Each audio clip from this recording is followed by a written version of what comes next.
Yallah, à tout de suite. À tout de suite. Aujourd'hui, j'ai le plaisir de présenter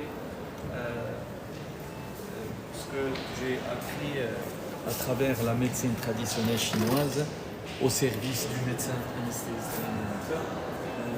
Donc il faut savoir que l'acupuncture est une approche thérapeutique ancestrale issue de tradition médicale chinoise qui est validée par de nombreux projets de recherche répondant aux exigences méthodologiques actuelles, puisque l'acupuncture consiste en une stimulation grâce à certaines aiguilles au niveau de points d'acupuncture qui permet une stimulation grâce aussi à une pression directe dans le but de prévenir et de traiter certains symptômes tels que les douleurs et nausées, vomissements.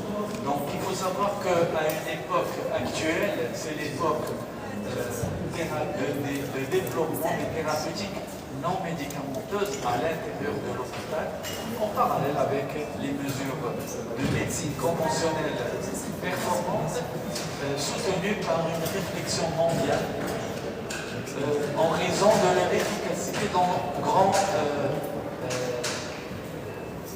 domaines de santé publique à cause de leurs excellents bénéfices-risques qui peuvent être utilisés en médecine moderne. Eh bien, cette médecine chinoise traditionnelle a démontré son efficacité et a prouvé son apport bénéfique pour traiter la douleur. Et l'acupuncture représente une alternative qui peut être complémentaire, permettant de réduire la gravité de la douleur, mais aussi de diminuer l'efficacité, diminuer les effets secondaires des médicaments, notamment des opioïdes, qui peuvent être utilisés dans le domaine médical à l'intention des sujets plus fragiles, les extrêmes d'âge, comme les sujets au-delà de 80 ans avec des tares, mais aussi les enfants et les nourrissons qui peuvent aussi bénéficier de cet apport de cette médecine pour diminuer les doses des médicaments et diminuer les effets secondaires délétères en post-opératoire. Donc il faut savoir qu'à ce jour, l'acupuncture a été utilisée pour gérer la douleur et les nausées périopératoires dans plusieurs spécialités chirurgicales, chez les adultes et les enfants. Le domaine de l'efficacité analgésique a été établi grâce à des méta-analyses à l'appui comprenant la neurochirurgie, l'orthopédie, l'obstétrique et la gynécologie. Et bien ces analyses soutiennent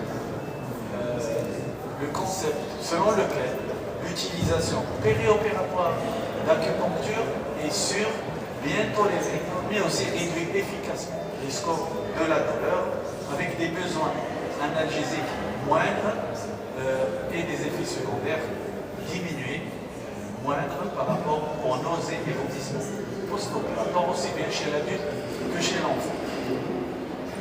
Cet art thérapeutique est basé sur une vision énergétique de l'homme relié à l'univers, conformément à la vision ou bien la pensée taoïste qui s'oppose absolument à la vision mécanistique de la médecine moderne, bien que nous a transmis les siècles des Lumières.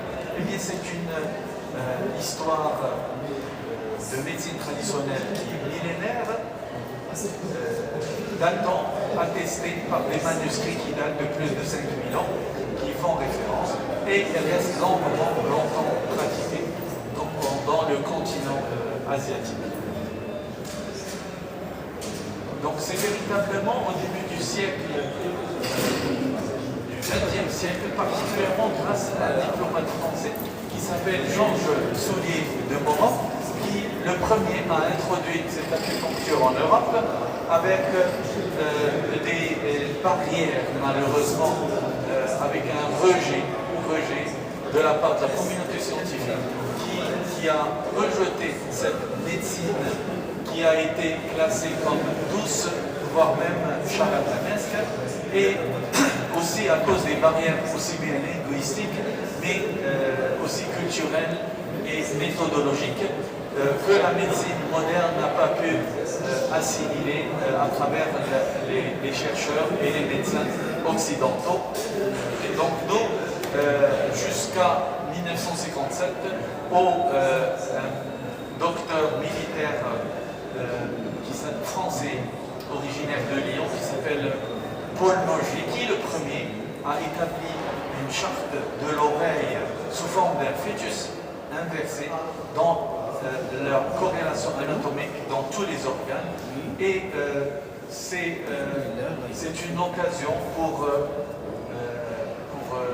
traiter et faire un livre qui a été publié en 1957, qui est tombé entre les mains de Mao Tse-tung, puisque durant la révolution culturelle chinoise, il y a eu cette révolution rouge culturelle communiste qui a banni tout ce qui est traditionnel chinois et au détriment de certains médecins traditionnels chinois qui ont été expulsés de Chine et qui se sont réfugiés en Hong Kong, ils se sont réfugiés au Vietnam.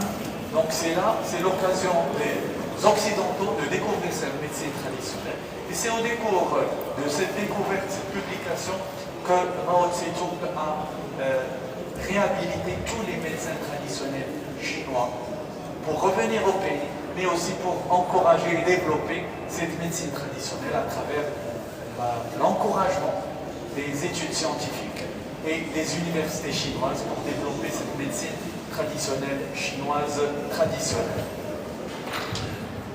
Jusqu'en 1971, au décours d'un voyage du président américain Nixon en Chine, où il a ramené une délégation de journalistes, dont un journaliste qui était rédacteur en chef du New York Times, qui a accompagné le président Nixon. Et au décours de cette visite, il y a eu une survenue d'une appendicite. Donc ce rédacteur en chef a eu une appendicite. Donc on l'a emmené à l'hôpital et on lui a posé des questions. Il lui a dit attention, moi je suis allergique à tous les produits anesthésiques. Et c'était l'occasion dans cet hôpital d'être opéré grâce à l'acupuncture sans anesthésie. Et c'est à la suite de cet événement que ce rédacteur en chef est revenu aux États-Unis, à New York, et il a rédigé et écrit un article racontant son histoire about my operation in Peking. C'est-à-dire, c'est là où il a donné un coup de pouce et propulsé l'image de marque de l'acupuncture à travers le monde et aux États-Unis en particulier. En 2003, l'Organisation mondiale de la santé a commencé à reconnaître l'acupuncture en tant que médecine traditionnelle chinoise au bénéfice de la médecine moderne grâce à la rédaction d'une liste de 64 pathologies où l'acupuncture était reconnue être efficace et qui était reconnue à travers le monde, à travers l'Organisation mondiale de la santé. Et en 2013, il y a un programme fédéral aux États-Unis initié par le président Obama qui reconnaît l'acupuncture comme traitement complémentaire en faveur des patients pour bénéficier de l'assurance maladie et de le remboursement de cette acupuncture pour tous les patients au-delà de 65 ans, mais aussi ceux qui sont au-deçà de 65 ans, mais avec des pathologies chroniques telles que le diabète et l'hypertension artérielle et d'autres maladies inflammatoires pour bénéficier à travers les assurances de cette rémunération. Et c'est en 2016 que le gouvernement américain a grâce à un développement d'un fonds de 40 millions de dollars afin d'aider et initier et subvenir grâce à des subventions des fonds pour des études scientifiques avec en collaboration avec des universités chinoises au bénéfice du développement de l'acupuncture. Et depuis 2014 jusqu'à 2023, donc il y a eu un programme international de développement de l'acupuncture. Donc comme vous voyez sur cet aspect d'auriculothérapie, c'est l'oreille qui représente une image permettant une cartographie complète de la projection de tous les organes sur l'oreille, donc permettant de faire un diagnostic auriculaire causal, mais aussi de traiter les patients grâce à l'auriculothérapie. Donc comme vous voyez, c'est de la réflexologie. Il existe une réflexologie plantaire, réflexologie palmaire, mais aussi une réflexologie auriculaire qui travaille pour permettre, comme un tableau de bord, dès qu'il y a une anomalie dans un organe donné, donc il y a un point rouge qui s'allume, qui permet de détecter, de faire un diagnostic auriculaire causal. Donc le diagnostic auriculaire causal permettant, grâce à la détection sur l'oreille de certaines modifications, telles qu'une tache noire, une tache rouge ou bien marron, qui, sur l'aire de la projection de l'organe, permet de détecter une fragilité, donc permettant aussi de faire le diagnostic, comme par exemple au niveau de cette oreille chez un patient âgé de 14 ans qui se plaignait de douleurs lombaires chroniques, et ce n'est qu'après la réalisation de cette photo qui a détecté une tache marron en regard de la projection du rein, donc un scanner abdominal a détecté un cancer du rein qui a été traité de façon précoce et dans les délais, permettant de sauver ce jeune patient. Donc l'acupuncture aussi repose sur certains points virtuels reliés par des lignes qui s'appellent méridiens et qui permettent une circulation d'énergie. Donc qui, à la suite d'une douleur sur le trajet de ce méridien, en cas de douleur, donc il suffit de mettre des aiguilles sur le trajet au niveau des points d'acupuncture permettant de traiter cette maladie ou bien cette douleur. Comment fonctionne l'acupuncture? L'acupuncture, selon plusieurs études scientifiques, donc il faut savoir que la douleur répond à une connexion de certains récepteurs qui se trouvent aussi bien au niveau de la peau, au niveau de la moelle épinière, mais aussi au niveau du cerveau, qui sont sensibles aux produits antidouleurs qu'on a l'habitude d'utiliser, comme par exemple les anesthésiques locaux, les morphiniques, l'anesthésie loco-régionale, mais aussi la rachianesthésie et certains médicaments tels que les anti-inflammatoires, non stéroïdiens et le paracétamol. Eh bien, l'acupuncture semblerait agir de la même sorte, en sachant aussi que l'effet de l'acupuncture sur les tissus, à la suite d'une stimulation grâce à une aiguille, eh bien, la ponction ou bien l'administration d'une aiguille d'acupuncture permettra de stimuler une vasodilatation locale, vasculaire, permettant des micro-lésions engendrant sanguine locale et une dégénération des tissus avec sécrétion hormonale. Donc d'où l'intérêt لا ماشي expliquant لا انت اللي غتصوني عليها ماشي انا انت الحين لا عاود تصوني عليها L'acupuncture favorise aussi par le biais d'une stimulation à l'aiguille permettant de réduire la douleur, puisqu'il y aura une sécrétion d'endorphine au niveau cérébral, donc qui permet de bloquer au niveau des récepteurs synaptiques, donc la transmission nerveuse de la douleur, mais aussi permettant une sécrétion dopamine et de sérotonine qui sont considérées comme des hormones du bonheur, expliquant cet aspect, cette attitude du patient qui bénéficie d'une acupuncture de se sentir bien et d'être souvent heureux. Donc pour expliquer aussi l'effet de l'acupuncture, il y a ce qu'on appelle la signalisation purinergique. Eh bien, cette signalisation purinergique, elle agit par le biais d'une stimulation d'une aiguille qui va sécréter de l'ATP, et cet ATP va stimuler une connexion pour avoir une sécrétion d'adénosine qui est réputée être un antidouleur, mais aussi cette signalisation purinergique, elle explique sur le plan physiopathologique cet aspect normal de la cellule qui, grâce à une connexion avec le système nerveux central, permet de traiter certaines maladies telles que la maladie d'Alzheimer, la maladie des maladies inflammatoires et cardiovasculaires.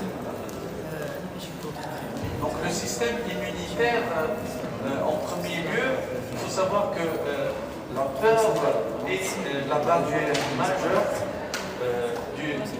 qui empêche le système immunitaire d'agir de façon efficace pour combattre les infections.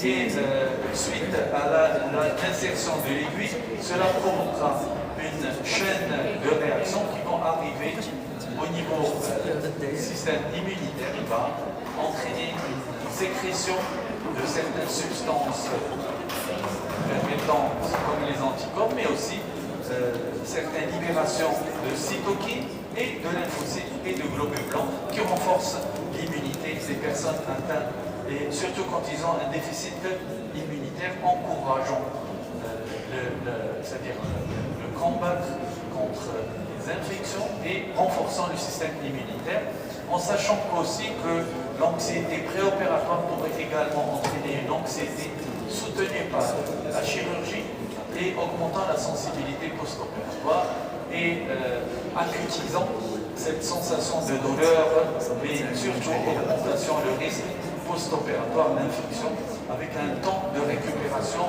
qui est prolongé. D'où l'intérêt d'initier cette acupuncture pour renforcer le système immunitaire, en sachant qu'il y a des études récentes qui ont démontré l'efficacité de l'acupuncture pour traiter la douleur grâce à une physiopathologie des fascias. Les fascias, quand on met une aiguille et on exerce un mouvement de rotation, bien on touille l'aiguille, ça entraîne un mouvement qui va entraîner une dépolarisation, bien un effet piézoélectrique qui va entraîner un déséquilibre ionique et expliquer le traitement de la douleur de façon efficace. Donc comment nous travaillons dans notre service au quotidien?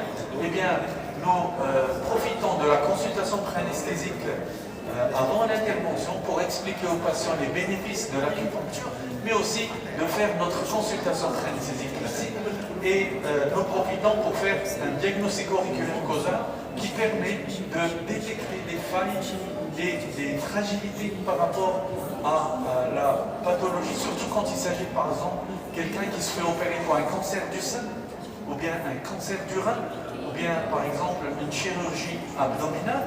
Donc il suffit de prendre une photo au niveau de l'oreille et essayer de détecter des fragilités qui peuvent être visibles sous forme de taches rouges, marron, des extravasations sanguines, mais aussi sous l'effet de la pression, c'est-à-dire on utilise des stylets, ou bien si on n'a pas de stylet comme ça, qui est mousse, on utilise le stylo à vide, qui permet à la suite de l'application, là c'est pas douloureux, quand on met une application sur l'oreille, ça va soulever une douleur, une sensibilité excessive qui va nous dire attention, il y a une zone de fragilité dans la région. Par exemple, s'il y a une chirurgie par exemple de la vésicule biliaire ou bien au niveau du foie, donc on exerce cette pression à ce niveau-là. Donc comme vous voyez sur les oreilles, donc on exerce. Et si le patient nous dit aïe, ça veut dire que c'est une sensibilité de fragilité qui explique que cette zone doit être ponctionnée. Et on met les aiguilles. Au total, ça nous arrivera de poser une quinzaine d'aiguilles à la suite d'une recherche de sensibilité. En plus, en fonction de l'air opéré. C'est-à-dire si par exemple il y a une projection ici du fœtus inversé, il y a la tête, il y a le cou, il y a le dos, il y a l'abdomen ici. Mais aussi il y a le coude, il y a le poignet et la main. Et ici c'est la zone pelvienne. Donc là, au niveau de la conque de l'oreille, c'est la zone réservée. Ici l'estomac, le cœur et le poumon. Là c'est le foie, là c'est la vessie. Ici c'est le rein, la vessie. Et ça permet, quand on détecte une sensibilité, on met l'aiguille et ça va permettre et de détecter parfois des fragilités, quand il s'agit d'un cancer par exemple, du rein, il y a des tâches qu'on détecte et où on va aider le chirurgien quand il va opérer. Donc le patient va moins sentir cette douleur et ça va nous permettre de rétablir une homéostasie satisfaisante avec reprise de la diurèse. Donc là, c'est l'auriculothérapie. À la fin de cette consultation pré-anesthésique, on demande les analyses, comme classique, comme on fait, comme les consultations pré-anesthésiques habituelles, mais en plus, on met des aiguilles qu'on va enlever et va les remplacer par des patchs qui s'appellent des Pionex. C'est des patchs munis d'une petite aiguille minuscule de 0,6 mm qui va remplacer l'aiguille et les munir aussi d'une petite bille qui va permettre aux patients de, si vous voulez essayer, donc il y en a, j'ai des échantillons, donc ça va permettre aux patients de les palper et de les masser avant l'avènement du rendez-vous de chirurgie. Ça va permettre d'entretenir un état de bien-être, mais aussi ça va aider pour le post-opératoire avant la chirurgie. Le jour du bloc, nous profitons pour faire une autre auriculothérapie sur l'oreille contralatérale, mais aussi nous profitons pour choisir des points d'acupuncture corporelle qui peuvent être stimulés grâce à un appareil qui s'appelle l'électroacupuncteur, parce qu'en Chine, ils utilisent les aiguilles, les maîtres traditionnels chinois, ils ont l'habitude de mobiliser les aiguilles pour les stimuler, pour réveiller ce qu'on appelle le Tai Chi. Le Tai Chi, c'est une sensation de frisson qui permet de stimuler une énergie vitale et montrer que le point d'acupuncture a été stimulé. Mais au niveau de c'est-à-dire la médecine actuelle, donc l'acupuncteur n'a pas besoin, il est occupé, il ne peut pas à chaque fois stimuler. Qu'est-ce qu'il fait? On branche un circuit, donc grâce à des pinces crocodiles, il y a un appareil qui s'appelle l'électrostimulateur qui va délivrer des petites décharges électriques sous forme d'un frémissement d'eau qui est supportable, qui va permettre aux patients, c'est-à-dire quand on admet nos patients, on les allonge en salle préopératoire et on leur fait de l'anxiolyse on n'utilise pas d'hypnovel ni d'azolam, on utilise, il y a un point que je vais vous montrer, c'est un point qui s'appelle Yin Tang, c'est le point qu'utilisent les hindous pour être à l'aise, ils mettent un produit qui est orange ou rouge. Ça s'appelle Yin Tang, porte de l'esprit. C'est un point anxiolytique. Donc on met des aiguilles ou bien on met des patchs comme ceux que je vous ai montrés, un patch donc au niveau de cette zone, et on commence à faire notre auriculothérapie avant en préopératoire, suivi d'une acupuncture corporelle. On choisit à peu près une dizaine de points d'acupuncture, donc que je vais vous montrer tout à l'heure, et pendant 30 minutes, on les laisse se reposer, et en plus on profite d'une autre chose, c'est-à-dire il y a une chose que j'ai découverte en Chine, donc c'était un gadget. C'est un gadget qu'on utilisait. Donc là, c'est des lunettes qui permettent un massage de certains points d'acupuncture, notamment le Yin Tang, mais aussi d'autres points, vésicule biliaire numéro 14 au-dessus des sourcils. Et ça permet aux patients d'écouter le gazouillement des oiseaux, mais aussi l'écoulement d'une rivière qui permet de faciliter une détente. Donc, si vous pouvez essayer ça. Donc, ça permet de relâcher nos patients en préopératoire pour traiter cette anxiété qui est habituelle, surtout quand il s'agit d'une chirurgie lourde, carcinologique, où le patient appréhende, il se dit, voilà, est-ce que je vais me réveiller de l'anesthésie, est-ce que je vais mourir, c'est un cancer, je dois faire de la chimio après, et ça va permettre de traiter cette anxiété préopératoire, mais aussi on prévoit en préopératoire pour éviter la douleur en post-opératoire grâce à l'électroacupuncture. Comme je vous ai dit, ça permettra de réduire l'anxiété avant la chirurgie grâce, déjà il y a deux points ici.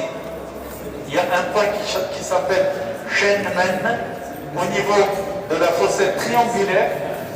Et donc ce point, il est donc ici, à ce point-là. Donc ça permet de traiter l'anxiété, en plus du point que je vous ai montré, Yin Tang, qui permettant, selon certaines études qui ont prouvé l'efficacité de ces points, pour diminuer le score de l'anxiété, sans oublier qu'il y a, en fonction de la chirurgie, on choisit l'herbe qui est destinée à être opérée, comme vous voyez sur cette charte, cette oreille, cette projection, comme le homunculus de Penfield. Le homunculus de Penfield, qui a été inventé et découvert par Penfield en 1949, qui est un célèbre neurochirurgien canadien, donc où il y a une projection de tous les organes sur le cortex, et bien l'oreille, elle joue le rôle de réflexologie comme l'image de la réflexologie plantaire. En fonction de chaque chirurgie, on met des aiguilles. En recherche de sensibilité, on met des aiguilles. Là, c'est l'air du rein, la vessie, pancréas. Ici, c'est la rate. Là, c'est le foie et la vésicule biliaire, l'estomac. Ici, c'est le cœur et le poumon autour. Donc là, c'est, comme je vous ai dit, c'est l'abdomen. On met des aiguilles au niveau de l'abdomen quand il y a une chirurgie digestive ou bien une chirurgie par la paroscopie ou la parotomie. Ici, c'est le gros intestin. Ici, c'est l'intestin grêle. Donc, c'est une projection de tous les organes. Donc, on met des aiguilles et ça va nous permettre d'avoir des résultats surprenants au post-opératoire permettant de diminuer la douleur post-opératoire. Donc, il y a d'autres points qu'on utilise au niveau du corps, tel que ce point-là qui s'appelle Higo, gros intestin numéro 4, qui permet de traiter toutes les douleurs du haut du corps. Il y a un autre point qui s'appelle Zusalli, qui est l'estomac 36, qui permet de stimuler une immunité, mais aussi un effet analgésique surprenant, puisqu'en Chine, il l'appelle le point de longévité qui est stimulé par tous les sujets âgés, permettant d'avoir une santé et une énergie vitale surprenante. Sans oublier, il y a un point qui s'appelle point numéro 3, ou Time Chant, qui permet de détoxifier le corps, et ça va nous permettre comme un point de sédation, qui permet une sédation. Tout cela permettra, grâce à la stimulation d'un point qui s'appelle Niguan, croix à travers le doigt du poignet, ici à ce niveau, qui est péricarde numéro 6, qui permet, selon plusieurs études scientifiques, de prévenir la survenue des nausées et vomissements post-opératoires qui sont assez fréquents. J'ai un ami à Colorado qui a l'habitude d'injecter de l'anesthésique locale à tous ses enfants en préopératoire pour prévenir la nausée et vomissement post-opératoire. Le fait de mettre de l'anesthésie locale, ça va permettre de stimuler sur l'effet de la pression, mais ça agit de façon efficace. En plus, certains points au niveau de l'oreille, tels que le diaphragme et l'estomac, pour prévenir ces nausées et vomissements post-opératoires. Cela permettra de faciliter un réveil rapide en post-opératoire, en permettant de faciliter un réveil, puisque ça nous permet d'extuber les malades sur la table. On n'est pas obligé de garder une ventilation post-opératoire assez prolongée, mais aussi améliorer la réhabilitation post-opératoire grâce déjà en préopératoire une stabilité hémodynamique qui est maintenue grâce à cette acupuncture. C'est une réaction vraiment surprenante par rapport aux bénéfices de cette acupuncture, puisque la pression artérielle reste stable et le réveil, il est doux et ça permet d'extuber les malades avec une meilleure élimination des produits anesthésiques en post-opératoire. Sans oublier, ça permet de réduire la durée d'hospitalisation des patients. On n'est pas obligé de les garder en milieu de réanimation post-opératoire, mais aussi ça permet de prévenir, selon plusieurs études scientifiques, la douleur post-opératoire chronique, mais aussi prévenant la dépression post-opératoire qui est habituelle quand on subit une chirurgie lourde. Et c'est une chose assez impressionnante parce que tous les patients opérés chez lesquels on fait de l'acupuncture, ils se réveillent souriants. Ils ont passé une belle nuit, ils n'ont pas eu mal, et ils sont souriants et optimistes. Et c'est important pour un malade qui a été opéré pour une chirurgie lourde de se réveiller et subir une chirurgie qui est assez agressive et pouvoir sortir rapidement de l'hôpital. Donc là, permettez-moi de partager avec vous une étude que j'ai menée il y a à peu près 4 ans sur des patients, 3 ans. Donc c'est des patients bénéficiant d'une chirurgie rénale par lombotomie qui est réputée être très douloureuse. La lombotomie parce qu'ils sont obligés de sacrifier une côte et c'est très douloureux avec les nerfs intercostaux. Et il se réveille avec une douleur insupportable. Eh bien, j'ai pris 32 patients, 16 chez lesquels j'ai fait de l'acupuncture, auriculothérapie, et 16 je n'ai rien fait. Et sujet contrôle. Et le résultat, il est surprenant, puisque, même si c'est pas un large panel, mais l'échelle visuelle, l'échelle de la douleur a été divisée par 2, comme vous voyez. L'échelle de la douleur a été divisée par 2 et l'utilisation de morphine X ajoutée divisée par 4. Donc tous les patients qui ont eu de l'acupuncture, ils se sont relevés. Je me suis même amusé à leur faire des interviews post-opératoires. Vraiment, c'est des gens qui n'ont pas une grosse culture scientifique ou bien de connaissances, mais ils sont surpris par l'absence de douleur, d'autant plus qu'ils ont été opérés. Avant, ils ont eu une première expérience ou une autre expérience et ce n'était pas la même histoire. Donc, ils sont très surpris et impressionnés par cette efficacité. Donc, c'est une étude qui a été menée en 2021. Mais il faut savoir aussi que j'ai eu la chance de mener chez les enfants une étude à large échelle. Donc, nous sommes arrivés à 276 cas actuellement, en collaboration avec des universités de Marrakech, mais aussi en Californie et à Norfolk, où nous sommes, qu'est-ce qu'on a fait? Chez les patients opérés pour une fente labiopalatine, donc on leur a fait de l'auriculothérapie grâce à ces patchs, c'est des enfants de moins de 7 ans, il y a même des nourrissons, et donc je demandais aux patients, aux mamans des patients de masser ces points, et ça a permis, en post-opératoire, d'évaluer et le score de la douleur, le FLAC, parce que c'est le FLAC qui est adapté à l'enfant, c'est pas comme l'échelle visuelle analogique, mais aussi on a remarqué que les doses des morphiniques surajoutées sont vraiment moindres. Donc en conclusion, on peut dire que l'acupuncture et l'auriculo et acupuncture corporelle sont efficaces par rapport au traitement de la douleur post-opératoire, permettant une consommation de stupéfiants moindre, avec moins d'effets secondaires représentés par la douleur post-opératoire, les nausées et vomissements, mais aussi la dépression post-opératoire, nécessitant quand même la réalisation d'études multicentriques à large échelle pour prouver la pertinence et l'efficacité. Néanmoins, il y a une reconnaissance mondiale qui n'est pas généralisée malheureusement, parce que l'usage hospitalier n'est pas très généralisé, mais le résultat de l'efficacité de l'acupuncture dépend du contexte psychosocial et du type et du niveau d'attente des patients et du milieu thérapeutique là où est exercée l'acupuncture. Là, je vous montre un tableau qui a été dessiné au XVIe siècle par un peintre qui est à Madrid, dans le musée du Prado, qui met à l'honneur cette auriculothérapie. Donc je vous remercie. J'ai terminé. Merci. Donc voilà, donc si vous avez des questions. Oui. Oui, oui, parce que je vous explique par rapport à l'enfant. Bien sûr, bien sûr.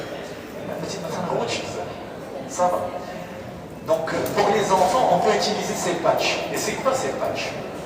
C'est des patchs adhésifs avec ils sont munis d'une aiguille. Là, c'est une aiguille de 1,3 mm, de 1,3 mm effectivement. Et là, c'est des patchs de 0,6. Il y a plusieurs tailles. 0,6 mm qu'on peut appliquer chez les enfants. Les enfants qui vont se faire opérer. Donc on peut leur faire ça et ça peut être supportable. On demande aux mamans de les masser. Donc ça permet.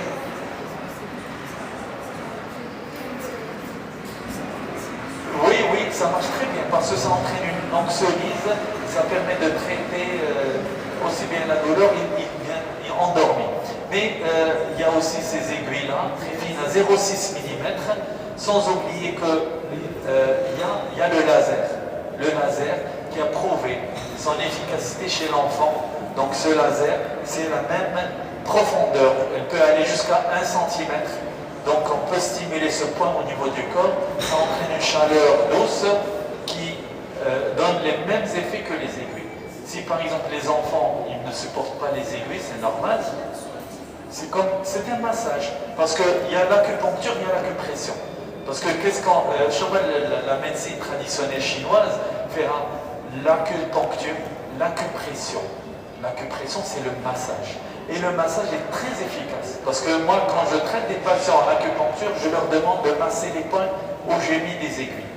Et ça me permet de maintenir et de perpétuer l'efficacité thérapeutique grâce à des massages, surtout quand on utilise des huiles essentielles comme l'huile d'eucalyptus, donc mélangé, plus délicat, mais tout est codifié.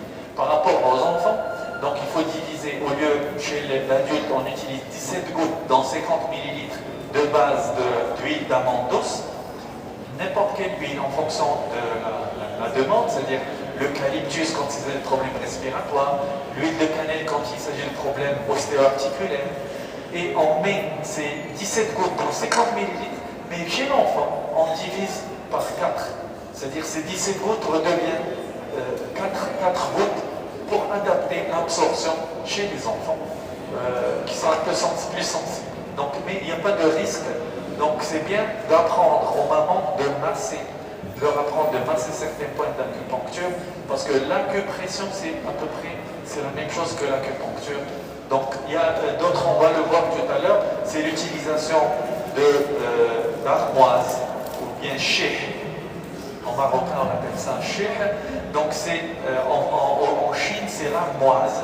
Comme vous voyez ici, c'est une plante qui est séchée, donc qui a une odeur particulière, et quand on la brûle, il y a une odeur particulière qui peut être utilisée soit sur une aiguille, donc on peut la mettre sur une aiguille d'acupuncture, réchauffer le point d'acupuncture qui stimule de façon efficace le point d'acupuncture, mais aussi on peut, en stimulant grâce au massage, on peut masser avec des huiles essentielles, mais aussi réchauffer des zones. Par exemple, il y a un outil là où on peut mettre de l'amoxane et enfermer et accrocher sur le dos, par exemple, pour réchauffer des zones, et ça permet d'avoir la même efficacité thérapeutique qu'au niveau des points d'acupuncture.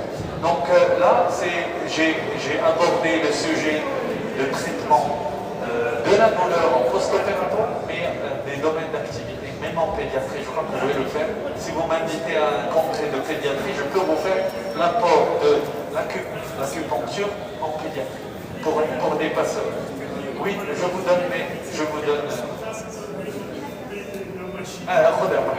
Donc je suis à votre disposition parce que c'est une méthode traditionnelle chinoise innovante au bénéfice de notre médecine moderne pour avoir plus d'efficacité, diminuer les effets secondaires des médicaments, les anti-inflammatoires, les morphiniques et les opioïdes.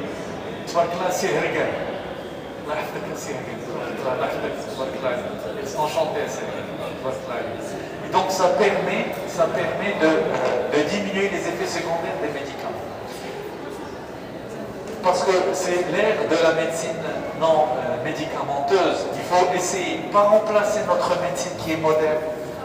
Mais là, je vais présenter sur l'oncologie, l'acupuncture et l'oncologie. Vous allez voir qu'il y a des effets surprenants qui sont reconnus mondialement à travers des études scientifiques récentes, mais aussi en milieu de réanimation. Donc j'ai fait beaucoup de recherches et j'ai trouvé que, moi-même au niveau de ma pratique quotidienne, donc j'ai commencé à incorporer l'acupuncture chez les patients lourds de réanimation qui permet d'améliorer la réhabilitation post-opératoire. Oui, j'en fais. Avec science et réalisation. Je suis à votre disposition. Et au téléphone. Donc c'est l'occasion de rencontrer des aînés. الله يخليك لينا سي رجال خدمت معاك في لوبيتال ça fait plaisir de te revoir. تبارك الله عليك. ندير واحد لو ستوند دو ميديسين شينوا. مزيان. الله يخليك بليزير. شرف ليا. الله يهديك. الله يهديك. تلقاو صاحبي في كازا. ان شاء الله. الله يحفظك. مشيت لاشين درت فورماسيون مشيت فرنسا درت شويه لاكيبونكتور جي انكوربوري في الله يحفظك ليا. درت واحد بريزونتي تاع لا شيروجي لاكيبونكتور افون لا شيروجي. دابا غندير بريزونتي لا تيا au milieu de réanimation. درت بزاف تاع لي ريشيرش هنا en milieu de réanimation. En milieu de réanimation, il faut savoir que actuellement c'est une expérience, je vais vous raconter, j'ai admis un patient en réanimation, un polytraumatisé, qui a des fractures costales. Fractures costales, ce sont d'un volet avec fracture de l'omoplate. Il y a même le chirurgien, il voulait faire de l'ostéosanose. Et quoi encore, il avait des fractures des deux avant-bras, 43 ans. Donc je l'ai admis en train de faire une détresse respiratoire, j'allais l'intuber. Et je l'ai admis en réanimation, il fallait le drainer. J'ai trouvé au scanner un énorme hémopneumothoraks. Donc même la respiration était difficile. Donc là j'ai pris en vidéo son admission et j'ai essayé de faire, donc j'ai fait de l'auriculothérapie et je lui ai fait de l'acupuncture corporelle. Donc j'ai stimulé avec cet appareil qui est un électrostimulateur. Donc là, c'est au niveau des aiguilles, donc les aiguilles d'acupuncture, qu'est-ce qu'on fait? On désinfecte avant, il faut toujours désinfecter. Donc les règles d'asepsie rigoureuses, on désinfecte. Par exemple ici, on désinfecte comme ça, et il y a des aiguilles qui sont stériles à usage unique, qui sont jetables immédiatement après l'usage, qui permet de piquer, mettre des aiguilles comme ça. Donc, sur le méridien, c'est Higo, c'est gros intestin numéro 4, mais ça permet aussi de fixer avec un scotch, j'ai l'habitude de fixer avec un scotch, et de stimuler grâce à cette électroacupuncture qui entraîne des vibrations, donc sous forme de stimulation, donc toutes les pinces crocodiles. Donc je choisis d'autres points, il y a poumon numéro 7, donc de façon couplée, ça permet de stimuler ces points d'acupuncture, permettant aussi d'avoir un traitement de la douleur. Merci à vous, madame. Traitement de la douleur, mais aussi un traitement des nausées, vomissements, traitement, beaucoup de choses. Lui, il avait un problème de douleur. Donc, qu'est-ce que j'ai fait? Donc, je l'ai intubé, déjà, parce que vous ne pouvez pas le regarder comme ça. Je l'ai drainé pour ne pas subir cette douleur du drainage thoracique. Mais je lui ai fait de l'acupuncture. Et depuis que je lui ai fait de l'acupuncture, j'ai fait de l'auriculothérapie.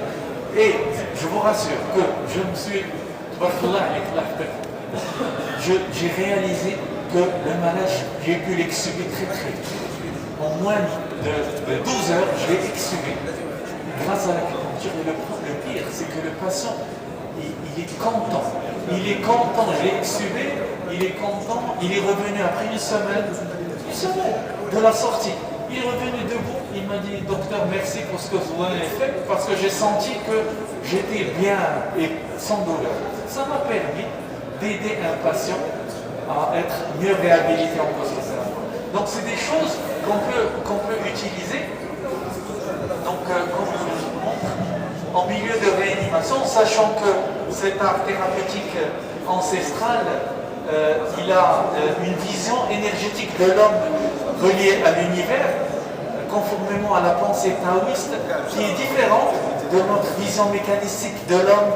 Parce que nous, quand on est malade, quand on a une cholécystite aiguë avec lithiase, on enlève la vésicule. Les Chinois, ils réfléchissent pas comme ça. Les Chinois, ils ont une vision énergétique.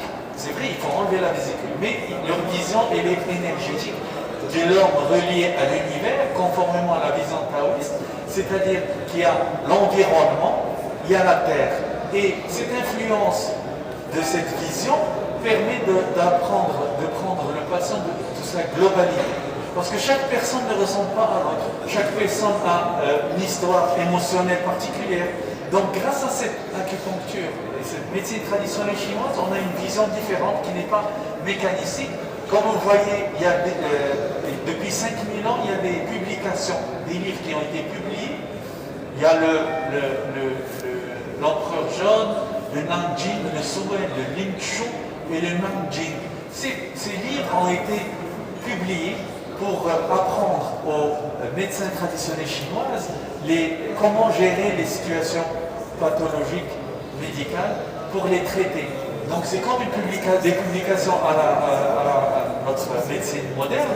Eux, ils suivent ces publications et c'est une médecine qui est largement utilisée dans le continent asiatique de façon efficace, en sachant que l'apport de l'acupuncture actuellement, il y a un impact de cet usage de cette acupuncture de médecine non médicamenteuse, l'utilisation non médicamenteuse, avec un excellent bénéfice-risque de cette médecine chinoise qui permet de traiter les patients les plus fragiles, notamment le sujet âgé et le nourrisson. Donc il faut savoir que beaucoup d'études scientifiques ont prouvé l'efficacité de cette acupuncture pour prévenir les effets secondaires de la chimiothérapie, notamment les nausées et vomissements préopératoires. Moi, j'ai beaucoup de patientes qui viennent, avant leur séance de chimiothérapie, je leur fais de l'acupuncture, elles ne vomissent pas, elles n'ont pas mal. Avant leur séance, je le fais avant de leur séance, elles subissent facilement leur séance de chimiothérapie, mais aussi beaucoup d'études qui ont prouvé l'efficacité pour les nausées et vomissements post-opératoires et les douleurs post-opératoires en chirurgie, avec des preuves solides sur plan statistique. Il faut savoir que la vision de médecine traditionnelle chinoise, elle est différente, elle repose sur la loi des 5 éléments, où l'impact de l'élément bois sur le foie, l'élément eau sur le rein, l'élément métal sur le poumon et le gros intestin, mais aussi l'élément terre sur la rate et le pancréas, c'est le schizophrène. Et mais aussi l'élément feu qui a une relation avec aussi bien le cœur que l'intestin grêle. Donc vous allez remarquer l'intestin grêle quand on a mal au niveau de l'estomac, bien de l'intestin, quand on est stressé, ça a un rapport. Donc il y a des explications de médecine traditionnelle chinoise expliquées par c'est la loi de 5 éléments. Donc sans oublier l'utilisation, certains médicaments, c'est des points, et l'acupuncture, c'est des points virtuels, reliés par des lignes virtuelles le long du corps, qui peuvent aller de la tête jusqu'à l'extrémité des bras, mais aussi de la tête jusqu'à l'extrémité des orteils, donc qui permet, en cas de douleur, sur le trajet du méridien, si on met des points d'acupuncture et des aiguilles, donc ça permettra de traiter de façon efficace cette douleur, sans oublier qu'il y a la loi des 5 éléments sous forme de facteurs pathogènes externes. Donc les Chinois, selon la maladie, ils surviennent en fonction de certains facteurs externes tels que le vent, le froid, l'excès de canicule et l'excès de froid, mais aussi les facteurs pathogènes internes qui sont émotionnels, qui est la peur. la colère, l'excès de joie, c'est l'élément feu, l'excès de ressassement, quand on overthinking, on est en train de ressasser, mais aussi quand on est triste. Cette tristesse profonde, mais aussi cette peur. La peur, elle facilite la diminution des réserves, mais aussi ça facilite l'infection. Donc d'où l'intérêt des pensées aussi, sans oublier qu'actuellement il y a une reconnaissance mondiale. Depuis 2003, l'Organisation mondiale de la santé a publié une liste de 64 pathologies où l'acupuncture est efficace, permettant de traiter certaines maladies qui est remboursée par les mutuelles d'assurance. Sans oublier qu'en 2013, le président Obama a initié un programme d'assurance maladie qui s'appelle Medicare pour faciliter le remboursement par les assurances de l'acupuncture à tous les patients au-delà de 65 ans, mais aussi ceux qui avaient moins de 65 ans, mais qui avaient des pathologies telles que des maladies chroniques comme l'hypertension artérielle et le diabète. En 2016, les États-Unis ont initié un programme pour aider les universités chinoises pour développer des études scientifiques en faveur de l'acupuncture, sans oublier que l'Organisation mondiale de la santé, depuis 2014 jusqu'à 2023, a initié un large programme international de développement de l'acupuncture à travers le monde. Donc il faut savoir que l'usage de l'acupuncture en milieu de réanimation a un impact essentiellement par rapport à la douleur, mais aussi par rapport à l'immunité. Il faut développer l'immunité et diminuer la fatigue, mais aussi le stress. Par définition, selon l'association internationale sur la douleur, la douleur c'est une expérience sensorielle et émotionnelle, il ne faut pas oublier le côté émotionnel, désagréable en réponse à une lésion tissulaire réelle au potentiel. Donc, mais il existe trois types de douleurs. Il y a des douleurs somatiques, des douleurs viscérales, mais aussi des douleurs orofaciales, telles que les névralgies du trijumeau. Donc, comment agit l'acupuncture et l'auriculothérapie? Donc, à l'image de l'homunculus de Penfield, qui a été découvert en 1949 par le célèbre neurochirurgien canadien, donc il y a une projection de tous les organes du corps humain sur le cortex cérébral. Eh bien, l'oreille agit de façon similaire en projetant tous les organes du corps sur l'oreille externe et permettant de détecter, grâce à la prise d'une photographie, grâce au téléphone, avec un flash, de visualiser, de voir s'il y a des modifications dans les aires correspondantes. Par exemple, quand il s'agit d'une tache qui est découverte dans l'aire du rein, on peut détecter, on peut suspecter des problèmes rénaux. Là, c'est l'aire de la vessie. Ici, c'est le pancréas. Et ici, c'est l'estomac, mais aussi la nappe, le foie, au niveau de la conque de l'oreille. Sans oublier qu'il y a une projection. Par exemple, quelqu'un qui a un problème de torticolis, qui va se faire opérer au niveau du cou, c'est là où on devrait, grâce à l'utilisation de ce stylet, pour détecter des points, ce qu'on appelle les points haïs. Et ces points permettent de détecter des fragilités. C'est là où on doit mettre l'aiguille. Donc c'est une technique qui a été développée par les Chinois il y a très longtemps, mais qui a été réhabilitée par les Européens donc, en 1958. Donc là, ça permettra de faire un diagnostic auriculaire. C'est à l'image du tableau de bord. Quand il y a un voyant rouge allumé, ça nous permet de détecter, attention, il y a une fragilité. Donc là, c'est au niveau de l'aire du grand intestin, sans oublier qu'il faut savoir que les trois types de la douleur, au niveau corporel, il y a des points aussi qui expliquent quand on applique soit une pression, soit une aiguille sur le trajet du méridien, ça permet. Quand il y a une douleur, par exemple, au niveau du dos, donc il faut suivre les méridiens sur le trajet de cette douleur qui permet de stimuler cette énergie vitale, mais aussi de traiter cette douleur de façon efficace. Donc, comment fonctionne l'acupuncture? L'acupuncture, à l'image de certains récepteurs qui agissent certains médiateurs, mais utilise aussi certains médicaments, eh bien, qui se retrouvent au niveau de la peau, des muscles, mais aussi de la moelle épinière du cerveau.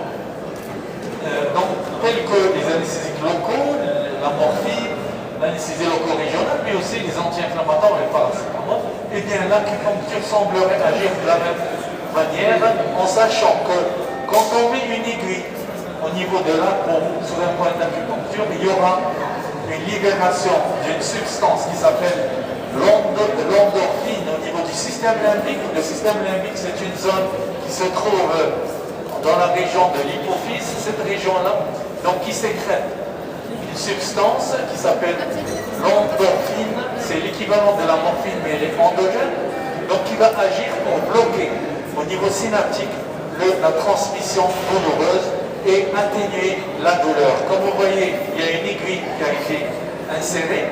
À la suite d'une mobilisation, il y a une différence de potentiel d'action, mais aussi une libération d'ATP et d'adénosine qui est réputé être un antidouleur efficace, mais aussi permettant la stimulation de sécrétion d'endorphine au niveau général. Là, c'est les différents points d'acupuncture qu'on peut utiliser et les trajets des méridiens adaptés. Donc, sans oublier qu'on peut utiliser l'électroacupuncteur pour renforcer l'efficacité en milieu de réanimation, qui permet des vibrations douces de ces aiguilles permettant une sécrétion plus importante d'endorphine afin d'avoir une efficacité, même si on peut utiliser une autre substance qui est la moxa, c'est la moxibustion. Comme vous voyez sur ici, c'est de la moxa. On peut stimuler donc par le biais d'une brûlure, on peut brûler et ça donne, on les applique sur les aiguilles. Donc le fait d'appliquer sur les aiguilles, ça permet de mieux stimuler le point d'acupuncture et entraîner une relaxation, un échauffement d'eau de ce point d'acupuncture qui permet une meilleure efficacité. Comme je vous montre ici, il faut toujours désinfecter avant. Donc vous allez voir, donc on utilise quand même un antiseptique tel que l'alcool. Donc avant d'appliquer sur le point d'acupuncture, donc on utilise ces aiguilles avec un étui. Il y a un étui, c'est des aiguilles stériles à usage unique, donc on peut appliquer de la facilité. Donc avec le temps, on apprend à faire de l'acupuncture de façon très efficace. Donc il suffit d'appliquer comme ça, grâce à cet étui, ça facilite, et d'enfoncer un peu. C'est pas douloureux, on ne sent pas la douleur, et ça va nous permettre aussi bien de stimuler par la moxa.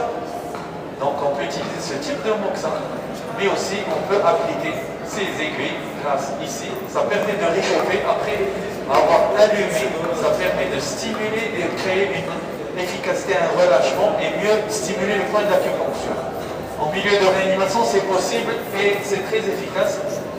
Donc il y a une vision de médecine traditionnelle chinoise en fonction des fragilités des organes et des éléments qui permet d'expliquer certains points d'usage au niveau de la médecine traditionnelle chinoise en sachant qu'il y a une connexion en fonction de chaque tempérament de personne. Il y a des patients tempérament métal. Métal, c'est quelqu'un qui est le plus souvent qui a des fragilités au niveau respiratoire, qui est sérieux, qui aime la justice, mais qui porte le poids de la tristesse des gens. Donc le plus souvent, il est triste, il a des fragilités au niveau respiratoire, il est asthmatique, allergique, il a des problèmes cutanés, mais aussi il a des problèmes de tube digestif, il fait beaucoup de constipation, il ne lâche pas prise. Si quelqu'un insinue une réflexion déplacée, il le prend mal, il n'oublie pas, il ne lâche pas prise et ça se transforme en constipation. Ces gens-là ont des fragilités au niveau émotionnel sous forme de tristesse et qui peut se transformer en dépression nerveuse. Donc ces gens-là, on les détecte. C'est comme le diagnostic. Il y a le diagnostic auriculaire, mais il y a un diagnostic physique. On voit l'aspect du patient. Et on sait que ce patient-là, il est tempérament métal. Par exemple, là, c'est le tempérament métal. On sait que, avec l'interrogatoire, il va nous dire que voilà, il porte la tristesse des gens, et il il a des fragilités respiratoires, cutanées, constipation. Nous savons qu'avant chaque hiver rude, il faut lui faire des séances d'acupuncture pour supporter la rudesse la dureté de l'hiver, pour être moins malade. Donc en Chine, ils ont l'habitude, pour tous les patients qui ont des tempéraments particuliers, avant chaque saison, ils font des séances pour stimuler l'énergie vitale, pour éviter ces maladies, sur une de ces maladies. Donc il y a des points, là c'est le poumon numéro 8, donc on a l'habitude de stimuler, c'est les patients éléments métal. Là c'est à la fin de l'été, c'est spleen 3, c'est RAP numéro 3 qui se trouve, je vais vous montrer. RAP numéro 3, il est situé ici. Donc on a l'habitude de demander au patient de le stimuler, mais on peut le stimuler grâce aux aiguilles. Il y a pour l'élément bois, si on utilise lever 1, c'est foie numéro 1 qui se trouve au niveau de l'orteil.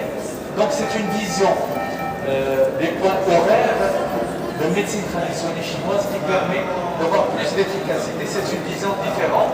Donc là c'est un protocole. Donc j'ai recherché, et c'est les protocoles quand il y a un vide au niveau de certains organes. Par exemple quand il y a un vide de l'élément poumon, on stimule ces points. Poumon numéro 9, gros intestin numéro 11 et RAP numéro 3. Donc habituellement, en plus des points pour lesquels le patient il vient consulter, des pathologies qu'il vient consulter, sans oublier qu'il y a des points horaires. Par exemple, quelqu'un qui a un élément métal, donc il y a des particularités. C'est comment on détecte quelqu'un qui a un déficit d'élément métal. Il se réveille à 3 heures du matin, ou bien des insomnies de 3 heures du matin. Donc il faut stimuler ce point de poumon, les méridiens, sur le méridien du poumon, quand quelqu'un est de tempérament bois aussi, il se réveille à 23 heures. Quand il s'agit de quelqu'un d'élément eau, c'est le rein, donc il a une peur ou bien un élément émotionnel à 18 heures. Donc ça permet d'orienter cette vision de médecine traditionnelle chinoise qui est différente de la médecine moderne. Donc là, c'est quelqu'un qui a un tempérament métal. Tempérament métal, il est réputé avoir un visage blanc, il est le plus souvent triste, il a des fragilités au niveau respiratoire, mais aussi connu avoir un asthme et une constipation. Donc, une chose très importante, à chaque début d'automne, il y a une fragilité. Il commence à avoir faire des infections respiratoires et des symptomatologies qu'on détecte. Il y a l'examen de la langue. L'examen de la langue, grâce à une photo, on voit, parce qu'au niveau de la langue, au niveau de la médecine traditionnelle chinoise, donc je vous montre un exemple de stagnation de l'élément métal. Quelqu'un qui vient consulter pour des problèmes respiratoires. Il faut savoir qu'il y a une projection de tous les organes sur la langue, donc qui détecte des différences d'aspect. Comme par exemple cette langue qui est grosse, qui est un peu violette, qui n'est pas rouge, mais aussi il y a une couche qui est jaune sur la langue et une marque des dents au pourtour de la langue avec une grosse langue qui montre qu'il y a une stagnation. C'est un diagnostic de médecine chinoise, une stagnation qui nécessite un traitement particulier, sans oublier l'étude du pouls. Le pouls en médecine chinoise, il y a 26 pouls. Nous connaissons un seul pouls. Eux, ils font des diagnostics avec le pouls.